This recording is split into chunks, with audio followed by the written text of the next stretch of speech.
So we are back now to continue where we stopped last time on Gongchik. So we are at statement 5 and chapter 6. If you don't know much about Gongchik, on Monday, I believe in the recording for Monday's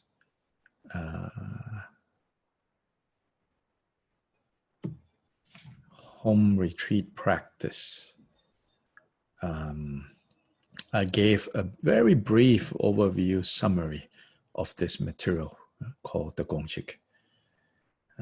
So you can go listen to it again. So my apologies to some of you who are just joining us for the Sakadawa home retreat.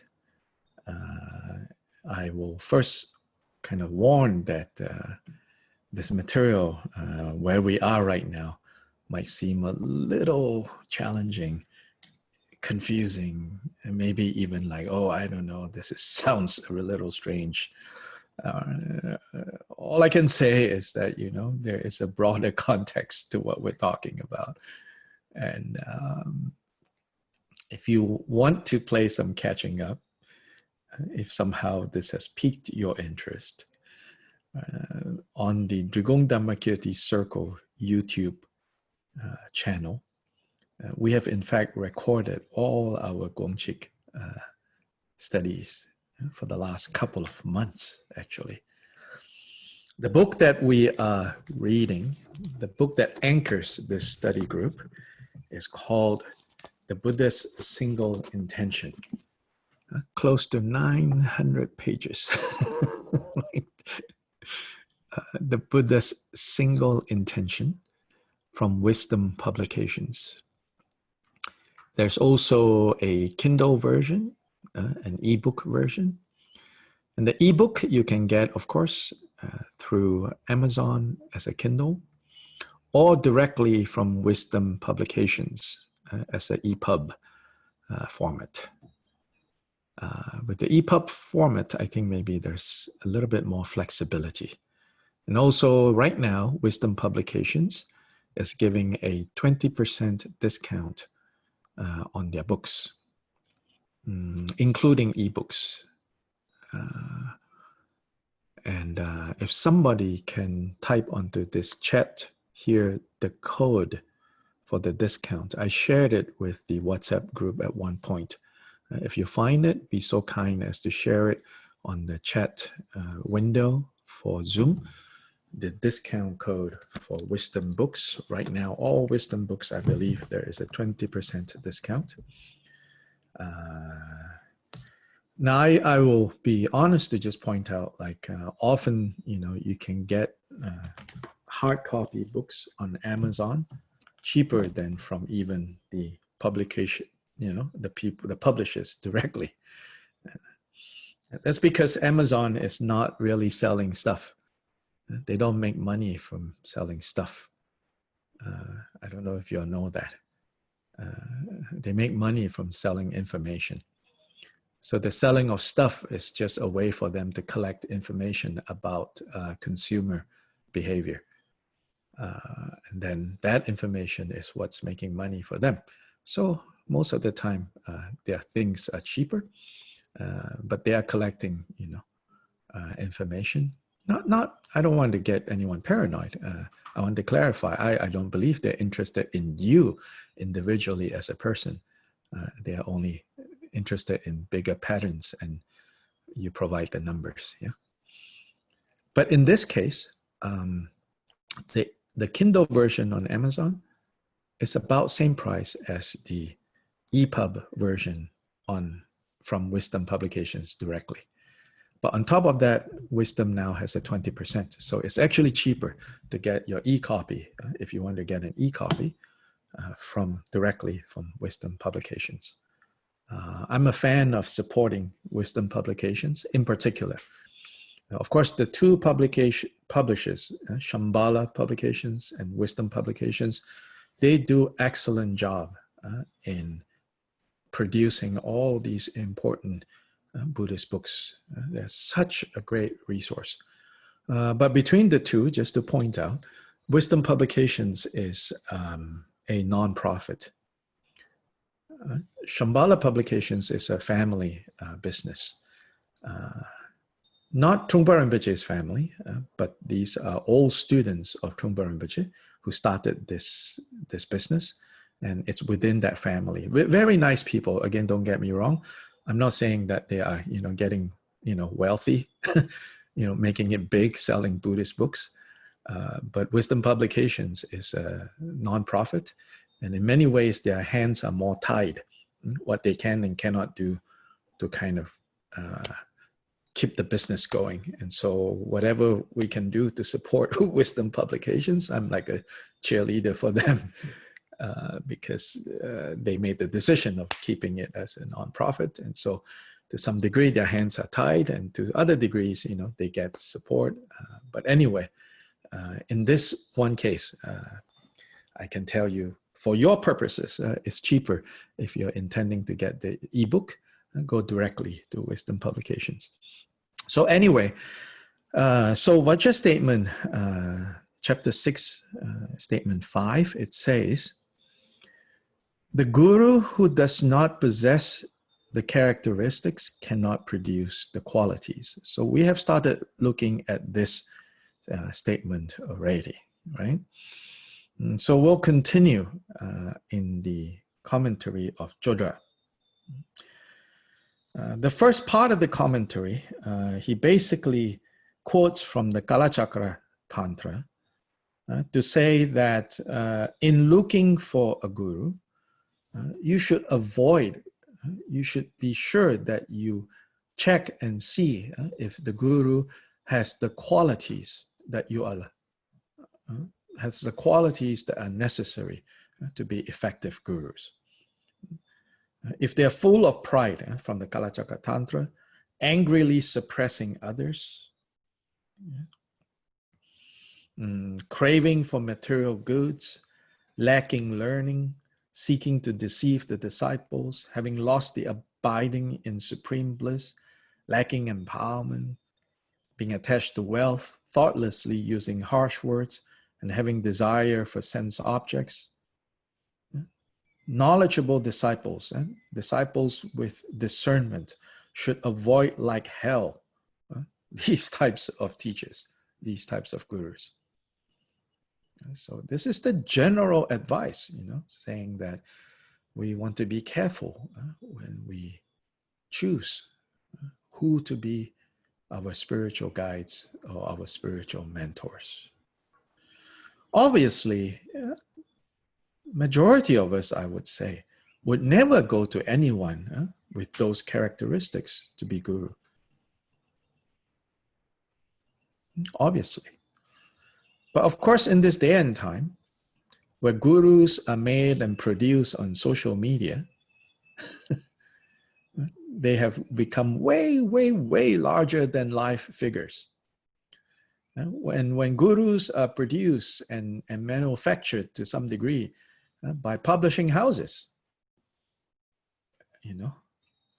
because for a book to come out, there can be so many people involved with so many editors that then this other guru arises, the author of the book, right? And the name that book is associated, the person that the name is associated with could also be two people.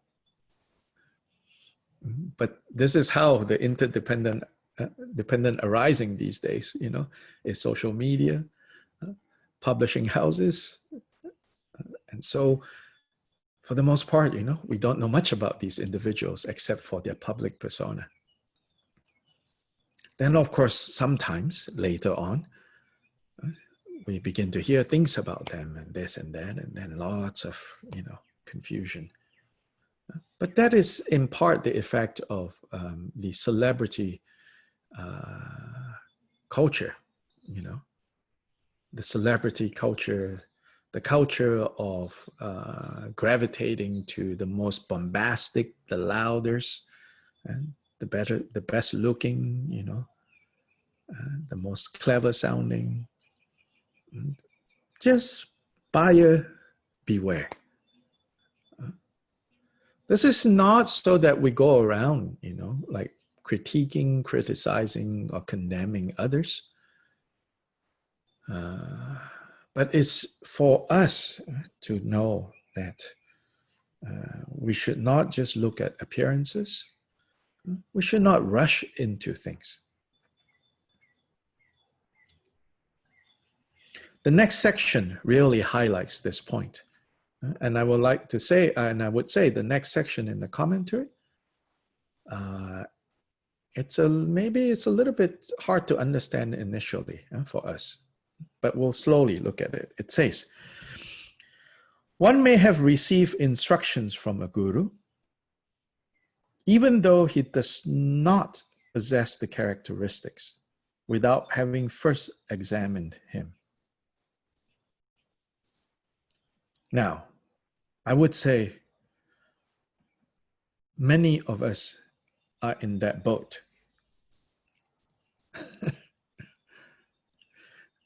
Also in part because in the Western culture these days, and also generally the culture these days, even in Asia, you know, respect for gurus is no longer really in the picture. So in the first place, you know, we without examining, without considering, we just go to any source to learn from them. From one perspective, you can say it's good because, you know, all we are seeking is knowledge. And so maybe on that level, you say, it doesn't matter who we are learning it from. But it also means we are now relating to the pursuit of knowledge, and then particularly Dharma knowledge. But I think even in the more general sense, you know, we are pursuing knowledge for knowledge's sake and ignoring the important element of human connection. So we have become, you know, as what the text say, you know, like a musk hunter. You know, musk is derived from the glands of musk deer. Musk is this very precious ingredient for making perfume, right? And in order to get musk from a musk deer, you have to kill the musk deer because it's their glands. You have to kill them to extract this precious commodity. And so the teachings say, you know, do not look for Dharma knowledge like a musk hunter stalking a musk deer. And I think a lot of times this is what's going on. So then when something scandalous is revealed about this or that person, immediately, you know, we throw stones, we condemn. Yes, I think, you know, in many ways they should be held accountable to some of these actions have really been damaging, and they should be held accountable. But the level of, like, you know, immediately condemning, it's because we don't have that heart connection with this person. We have gone to them in a very manipulative way, in a sense, you know. Even if we say, okay, here is the registration money that you asked for. Now give me the information. Now give me the knowledge. That kind of acquiring Dharma knowledge, even though you get the knowledge, the effect of that knowledge doesn't really touch the heart. Doesn't really touch the heart. So I think in general, there's a decline in appreciating the human-heartedness, the human warmth that occurs between teacher and students. Now that warmth, mind you, It's not all warm and fuzzy. That warmth can also heat up and become unbearable. As Marpa Milarepa, one good example there, and many, many other smaller examples, When I say warmth, I don't mean it's always smooth, there will be times where you kind of butt heads, But if the human-heartedness is actually there, the butting heads is just, a necessary stage. And there are various times on this stage that you might go through. And that's all normal. That's all natural. That's all part of the process that you have to go through. But if if the underlying support there is actually a real connection, then you can work through the difficulties. Then, especially for a student, then you can progress. So Chodra here is saying, however, you may have received instructions from a guru, even though he does not possess the characteristics, without having first examined him. When one then looks at him in an improper way and later connects with an authentic gurus, the qualities will still not arise, even though one's devotion and so on is now perfect. This is really interesting, this statement here.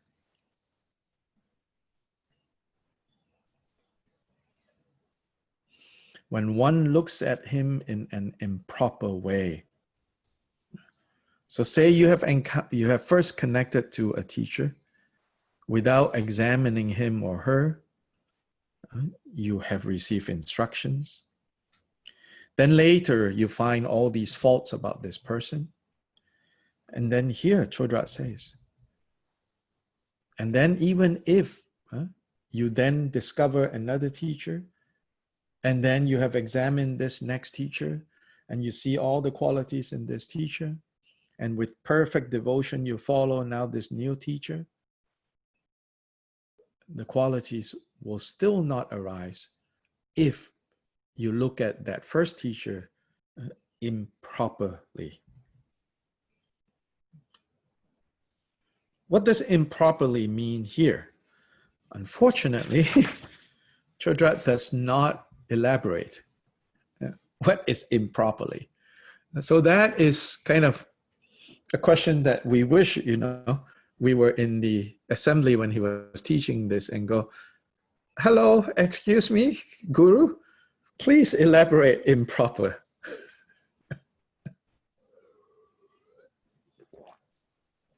If I have to guess, improper would be, I would say, this is my interpretation, we want to be careful about this because there is no further information from here. If you ask me what would be improper in this context, right? In this context, I think it would be improper to bear a grudge and want to harm this person, this first person. To bear a grudge and to want to harm this person. Now, unfortunately, there are cases where, such a situation has arisen and the harm that, this type of teacher has done to the students are so strong that, you look and you say, what choice do the student have now, because the harm is so negative so I think we also cannot use this, to kind of further terrorize the poor student and say, oh, no, you should not be angry or bear a grudge, you should not think of bad things happening to him because blah, blah, blah, because the Buddha says so. I think this is unskillful to try to advise someone like that. So first of all, never use this to go tell somebody else how they should react. Use this if and when, hopefully not, this situation arises from you. If you see that you have resentment and you have a grudge, and in fact, it even turns into you want to harm that person, begin to look at that and to work on working through that. Which is to say then, be careful not to go in that direction. You can recognize that, that the non-virtues, the negativities that this person has are negative, are non-virtues. But you should not feed the grudge, the anger, the resentment that you have towards this person. Again, like that saying, hate the sin, don't hate the sinner. Same principle. Particularly if this person have taught you Dharma. Because yes, even if, it turns out that this person is a charlatan, but to whatever degree of Dharma that they have been able to give you, you should keep that kindness in mind. Because the Dharma is so precious. So you keep that kindness in mind, and that kindness can work on releasing your grudge, your anger, your resentment towards this person. So I think one qualification, what qualifies resentment is, or what qualify improper would be something like this, would be improper.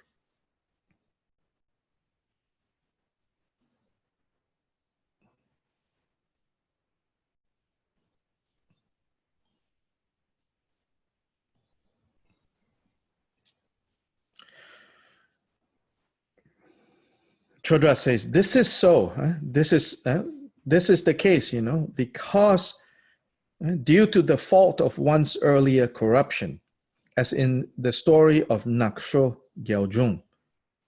Later in the notes, what is it about Naksho Gyalzhong? The story of Naksho Gyalzhong? We will learn from Sobish notes. So Professor Sobish's contribution to our understanding is just amazing, because he has found all these references, and he has gone to the earliest commentaries and provide us with all this precious information in the notes. Anyway, moving on. Therefore, before one is connected to the other through the Dharma, master and disciple should first examine one another carefully and only then become connected. If, however, one abandons a guru after already being connected to him, the first root transgression occurs, whether the guru is or is not endowed with the characteristics. Thus, the fact that it is greatly important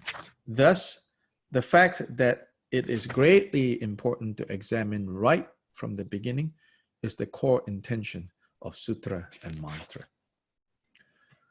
So here Chodra is emphasizing that it is important to examine, as a goldsmith would examine a piece of material that someone is trying to sell him and say, this is gold ore.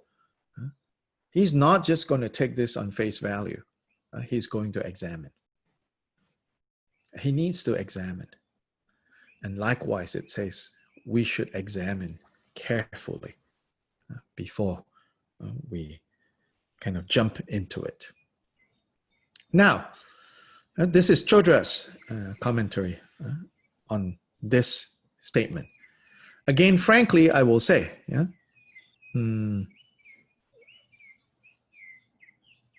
it doesn't seem to address the main point, which is the main point. For me, the main point of this statement places the weight of responsibility on the ones who are going to present themselves as a guru. Because it says, the guru who does not possess the characteristics cannot produce the qualities. Meaning, if you want to achieve certain results, certain qualities, right? You have to look for those individuals whom you know have those qualities. If they themselves don't have those qualities, how are they going to cause you to develop those qualities? Then more specific to this point, it's actually not just talking about, I mean, this is a general principle that can be applied. No matter what quality you're talking about. I think it can even be applied in the sense of like, if you want to know how to, pick a lock, you have to look for someone who knows how to pick a lock to teach you. If you want to know how to open a safe and rob a bank, then you have to go to a bank robber, a successful bank robber at that. So this principle, in neutral terms or even in negative terms, that's what it's saying. But actually this statement is more directly talking about, especially if you want to realize the nature of your mind,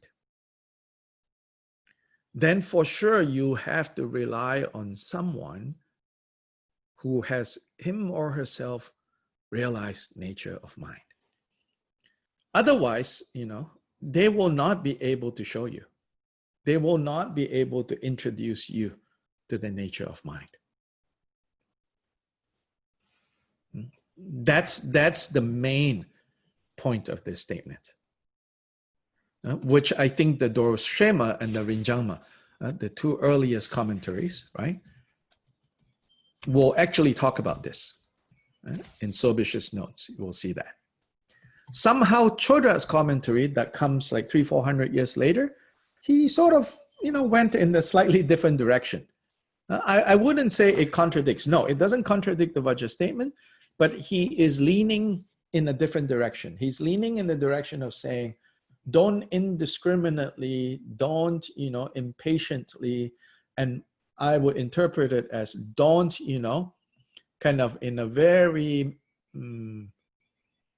I would say, capitalistic way, go look for teachers, which is capitalism, an exchange of goods. I give you this much, you give me this much. Then on top of that, these days, right, you even evaluate, you go and evaluate the teacher. If the product is good or not. Product review. So there are teacher review sites too, for Dharma teachers, not just for college professors. They've created that long time ago. So now also, let's fill up forms, give the teacher feedback. And often these feedback, sometimes they are useful, but sometimes it's basically how happy the student is. How happy have you made the student? Then the student will. So then teachers start thinking, oh, I better make them happy, That's how I'm going to be reviewed and evaluated. And don't. In Dharma, that cannot be the basis of conducting ourselves in the context of Dharma, in the teacher-student relationship. I think here, again, my personal opinion, more generally going to Dharma talks, public talks, it's okay. Doesn't matter. You go and you don't get enamored with the person. The four reliances says, rely on the teachings, not on the person. So please don't get caught up in personality cults. Oh, so eloquent, this person. Oh, so good looking, this person. Oh, so ugly, this person. Whatever, Oh, so old, this person must be good, Or so young, this person must be good, Whatever our preference, our fetish, keep that aside. Yeah. go. Whatever public talk, Dharma talks, you go, you listen, then you take the Dharma. That I don't think it can harm. But when you start to think about, going steady, so to say, as a Dharma student of any particular teacher, then you don't jump into it. Yeah? You investigate.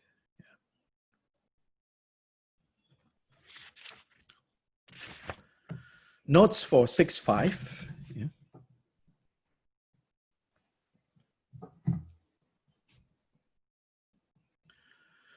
The general view is that one can also produce qualities with the help of a guru who does not possess the characteristics.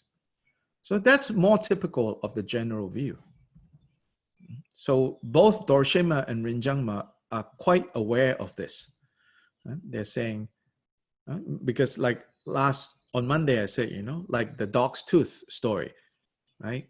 So the dog's tooth doesn't actually have the qualities of being the Buddha's tooth, but because the old woman has so pure devotion towards the Buddha,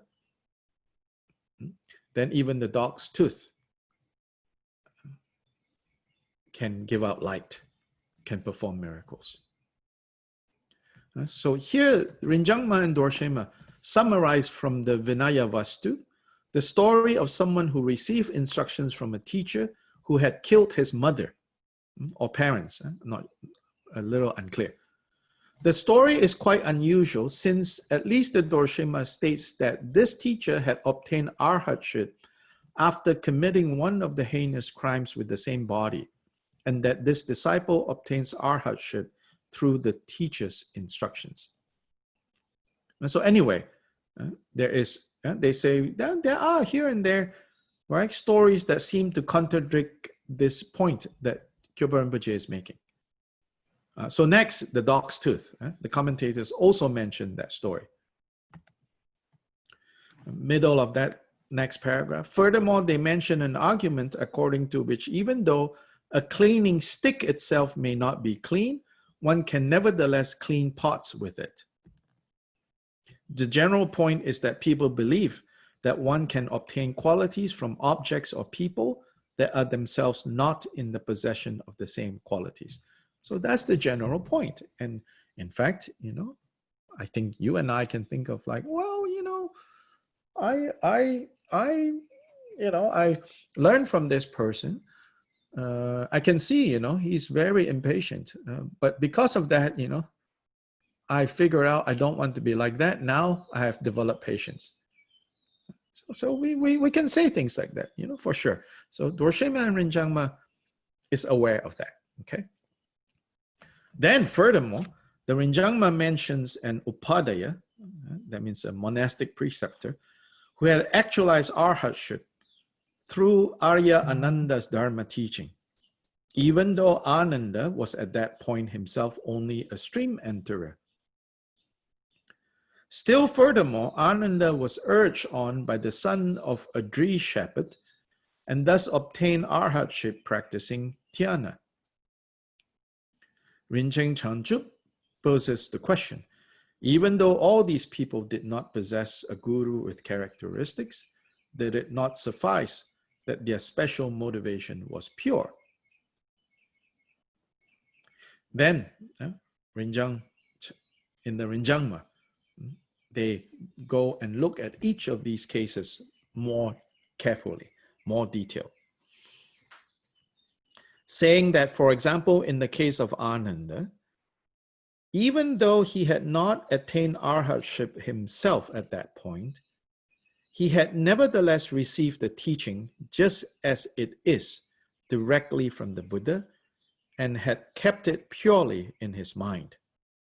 And so we know this because Ananda is said to have such perfect memory that he was the one that recited all of Buddha's teachings. When it says, thus I have heard, at the beginning of all these sutras, the I is said to be Ananda. So he says, in the case of Ananda, it's different because he had the power to perfectly memorize everything the Buddha taught. And so basically, you could say he was a mouthpiece that perfectly repeated what the Buddha said. He taught that pure Dharma directly to his disciple, who obtained arhatship because he practiced the Buddha's pure Dharma. So in other words, Rinjang Ma is saying, in this case, it is actually the Buddha's words that resulted in the disciple, the monastic preceptor, achieving arhatship. So it's not Ananda, in fact. It's the Buddha's words. So the Buddha's words was the teacher with the qualities that produce the results. Ananda is just a conduit, you could say. Furthermore, in the case of Ananda himself, attaining arhatship, he attained arhatship not because he was urged on by the son of a shepherd, but because he practiced the Dharma he had received directly from the Buddha. Meaning Ananda himself trained under the Buddha. Even if his final attainment of the arhatship was sort of, you could say, due to the son of a shepherd saying to him, hey, you should meditate. I don't know exactly the story, but it's probably something like that, you know.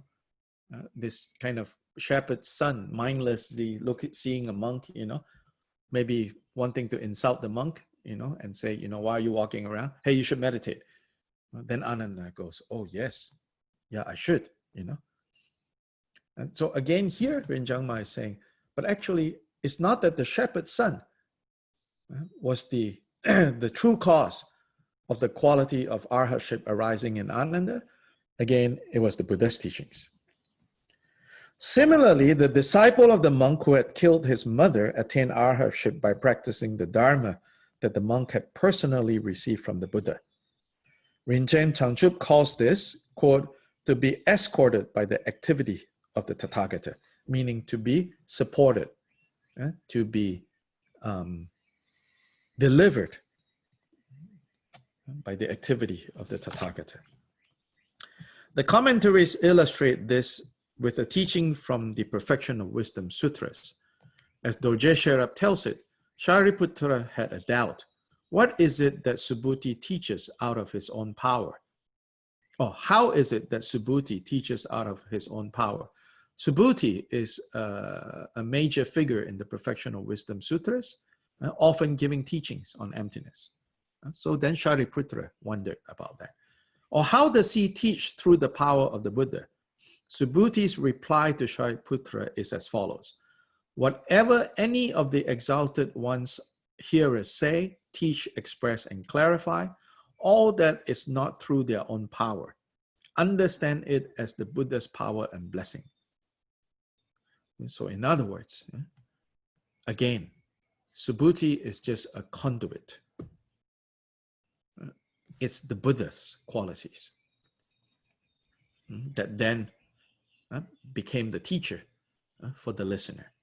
The old woman too had only the Tathagata in her mind when she thought she was in possession of the Buddha's tooth and focusing on the Buddha she worshipped.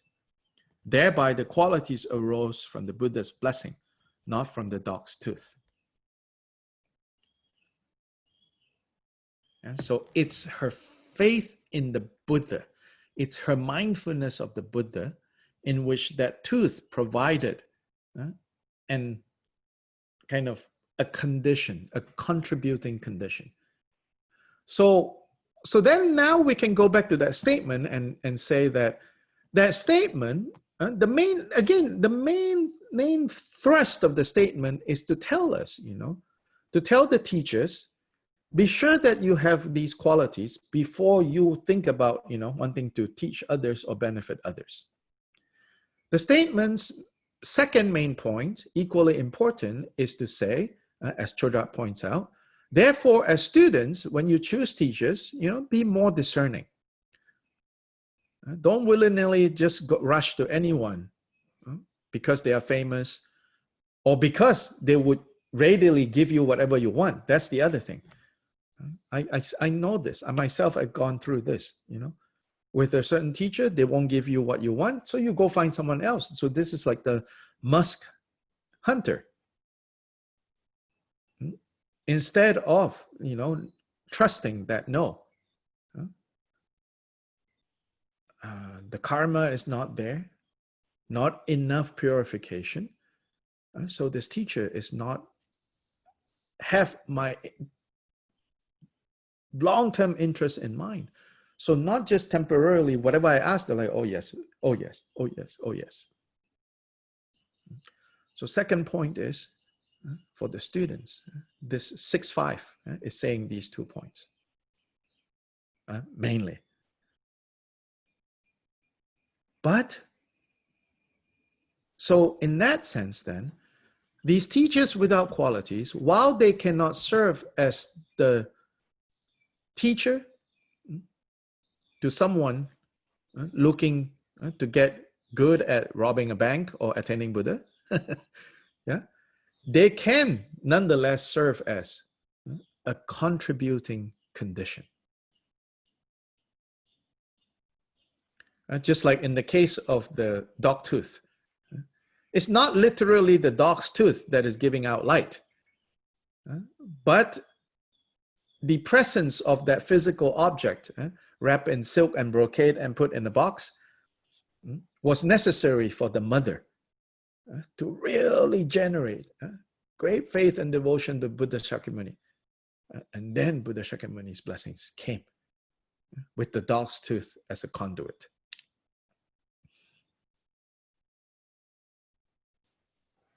So the Dorshema points out that this point is similar to the previous one, 6-4, according to which, if it does not already exist in the fundamental nature of that thing, something cannot be turned into something else merely by the way of looking at it. So in other words, like the dog tooth, no matter how hard you imagine the dog tooth, you cannot turn the dog tooth in the Buddha's relic. However, your faith and devotion in the Buddha is what truly connects you to the blessings of the Buddha, even if it is through the conduit of a dog's tooth.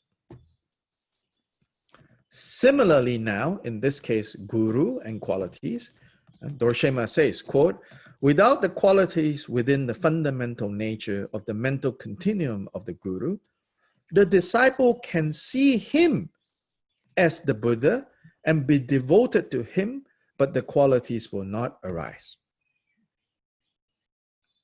Dorje Sherab quotes Pamodrupa, who states that if there is no pattern on the mold, there will be no pattern on the clay ball.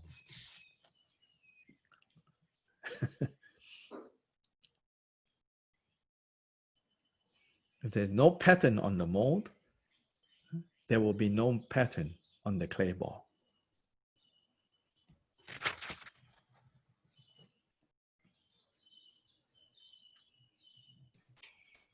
I have a question about, yes.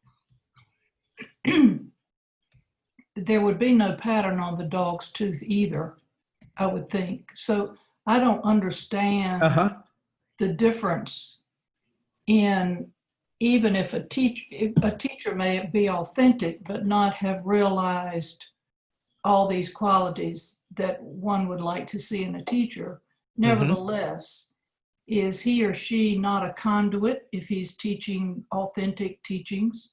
Can be a conduit, yes. Then the corresponding qualities that he or she does have full ability to engender in the students. But that seems to be contradictory to this statement you just read. No, this statement is saying, if there is no at all, we're not saying that like a sincere teacher with 7 qualities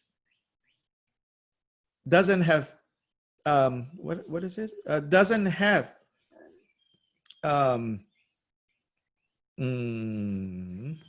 But if the disciple doesn't have patterns, huh? There are patterns.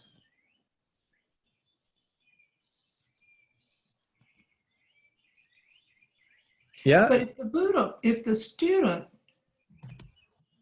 if the disciple can see him as Buddha and be Yes. devoted, the To qualities him. still will not arise. I don't get. It doesn't arise because in the case of Buddha, right, the qualities of Buddha cannot arise, he's saying.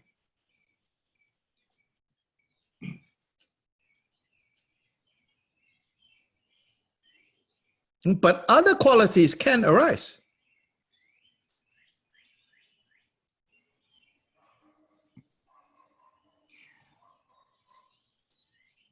Other qualities can arise.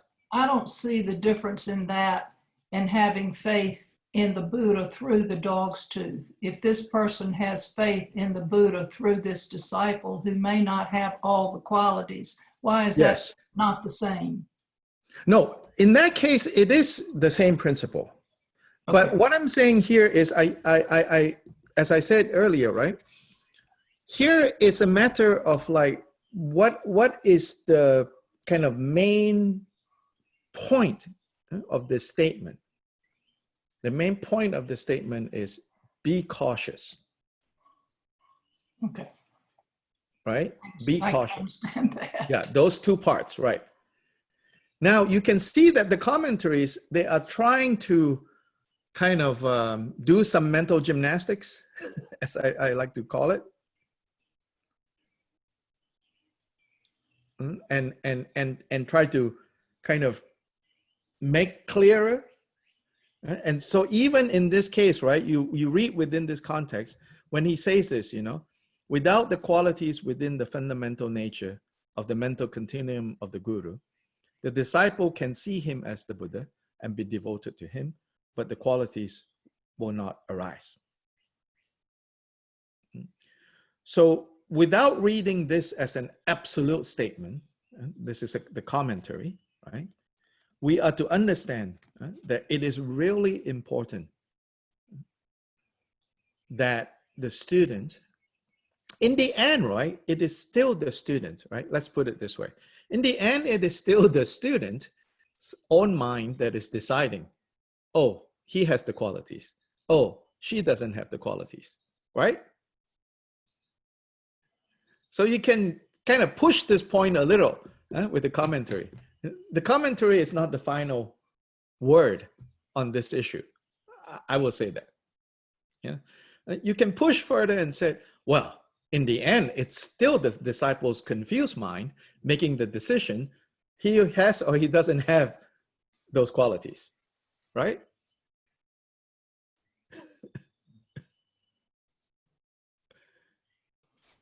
So this is gray area we need to navigate. Yes. Yeah. Okay. I think going back to just the statement itself, that is good caution for both students and disciples to take to heart. I can get that. If you see, if teachers keep thinking, oh, I'm just a conduit, I'm just a conduit, right? I can tell you, it's easy to fool myself. So I'm going to do the things that, you know, I know I'm telling everyone, don't do. And then I can keep saying, well, but I'm just a conduit. I'm just playing a part, you know. Why should they care? Well, they should not look at what I'm doing or not doing. They should practice according to what I tell them. Then this statement, we should hear this again and again. I see what you're saying. Yeah. Students sometimes will say, oh, it doesn't matter, you know. It doesn't matter. Whatever the guru does, you know, it's fine.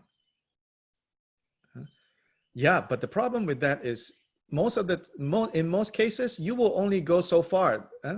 In fact, it's not fine. You're just like, you know, filing it, you know, in your folder of complaints.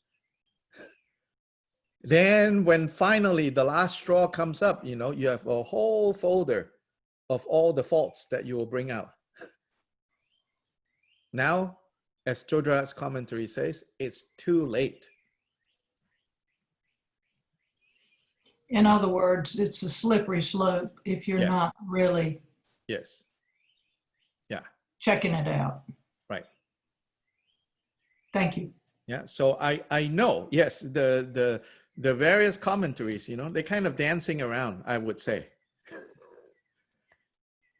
I would give the commentary a little differently, you know, to say that let's not try to get, you know, to solve this like a mathematical problem, you know, but look at it as more a poetic approach to showing the different sides. And so this statement then is really important to say.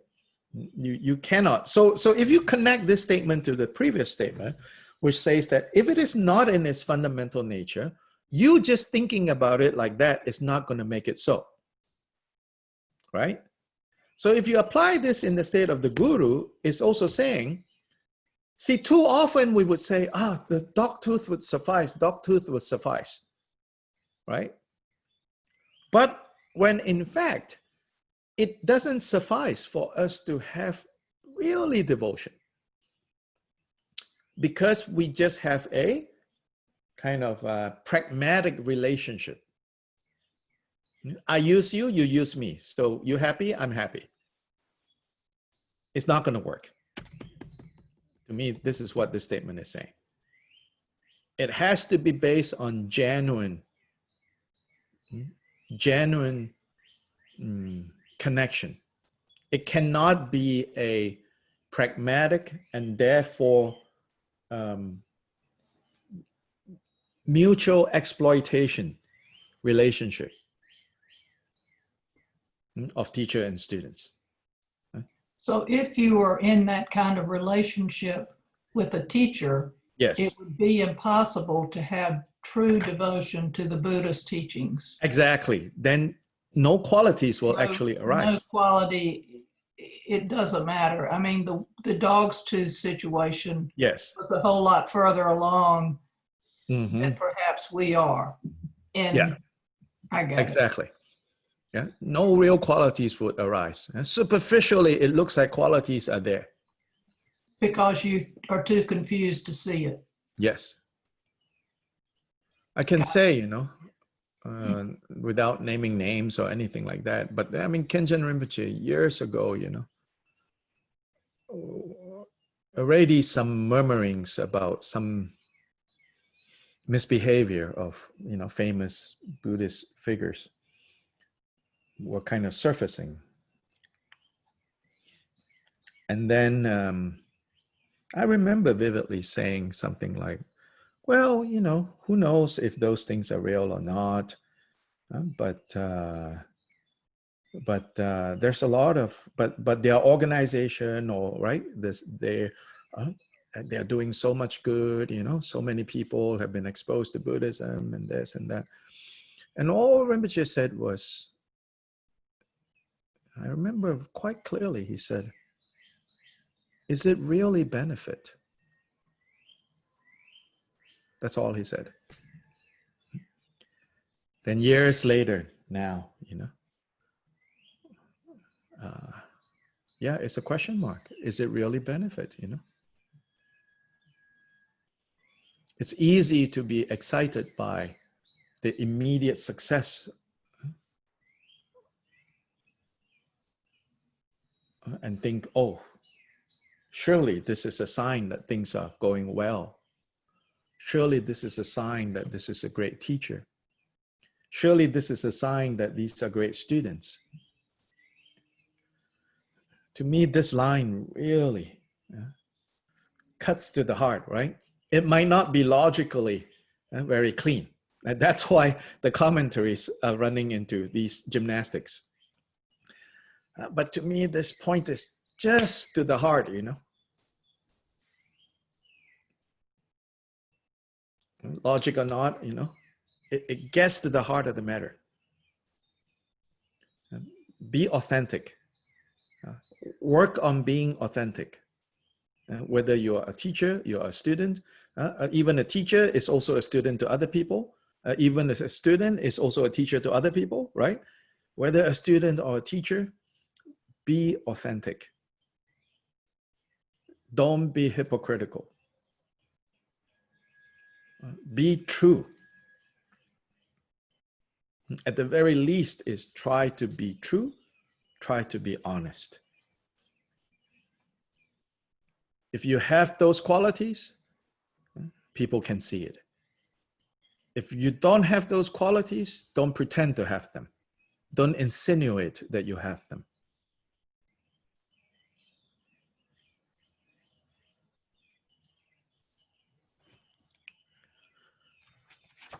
Yeah?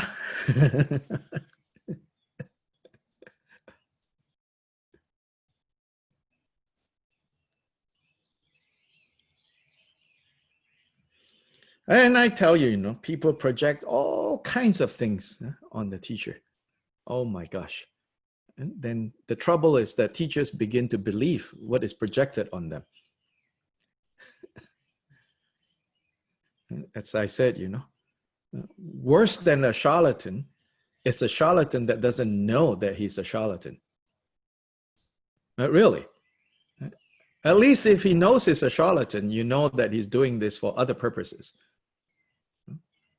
But when he's a charlatan that started off knowing that he's a charlatan, but somewhere along the way forgot that he's a charlatan, because, so many people with faith has turned this dog tooth into Buddha, it is still not going to be a Buddha. Even if fundamentally we're all Buddhas. No amount of your students' projection on you as being Buddha is going to make you a Buddha. That's so important to be clear about. And then just because, a Buddha perceives you as a Buddha is again not going to make you a Buddha for you. You need to do the work.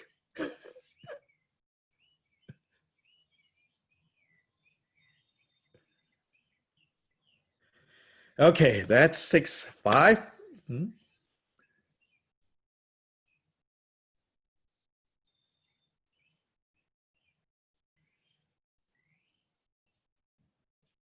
Now, I want to say we are not done with the commentary. There are some other interesting things that are talked about at the end of the Sobish's notes.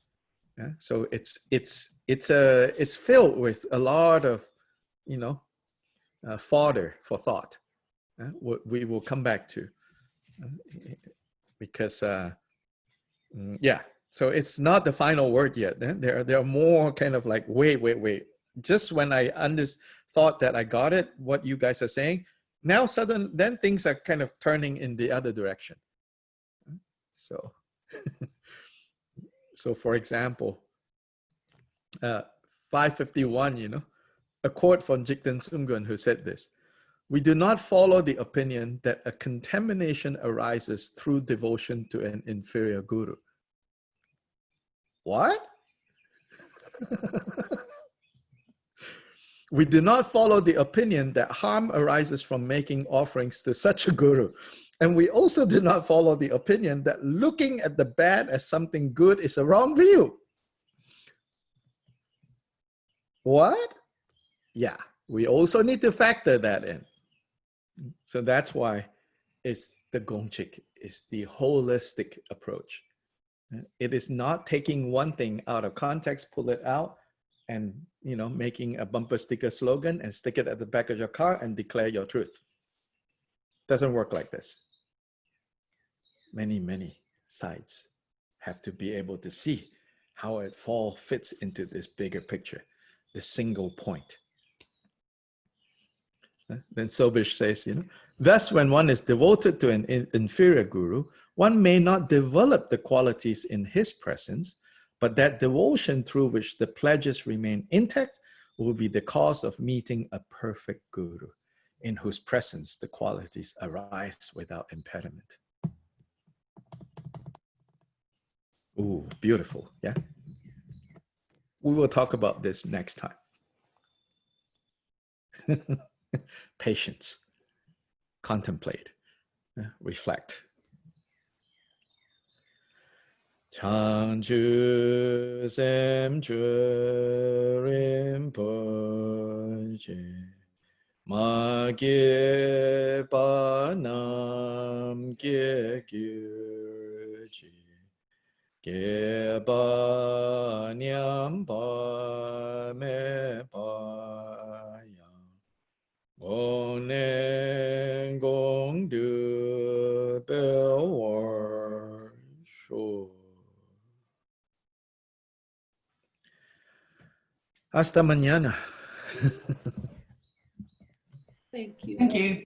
Thank you. Tupanachis Kama. Muchas gracias.